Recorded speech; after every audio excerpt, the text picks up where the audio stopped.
It was March 27, 1836.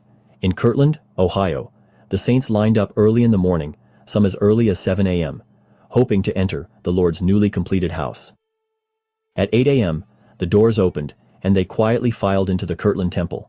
For many, this was a moment of reverence and awe. A temple had been built in this dispensation, and it was about to be dedicated to the Lord.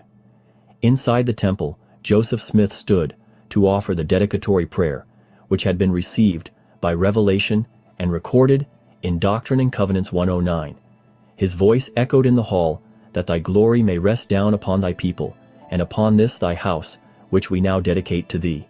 The Kirtland temple was unlike modern temples.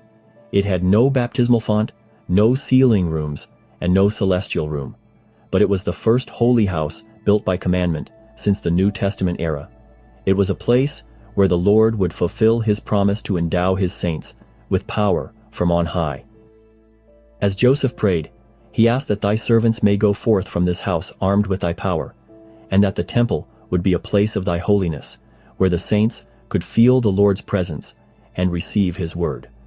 Those attending later testified of spiritual manifestations, unlike anything they had known before.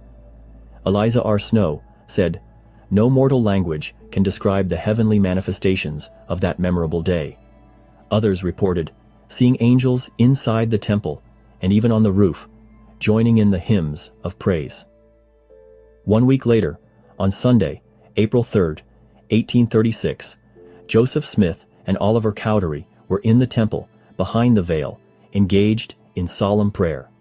Suddenly, the veil was taken from their minds. Joseph recorded, "We saw the Lord standing upon the breastwork of the pulpit. His eyes were as a flame of fire.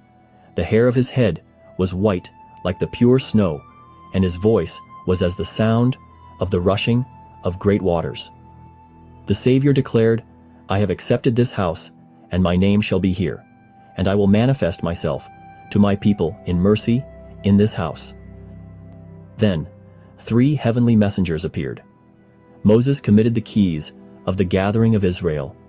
Elias restored the gospel of Abraham, and Elijah returned to fulfill the prophecy of Malachi, bestowing the sealing power, the power to bind families on earth and in heaven. The Kirtland temple was the beginning of temple work in this dispensation. "This is the beginning of the blessing," the Lord said. "Since that day, temples have risen across the earth. Ordinances have bound the living and the dead.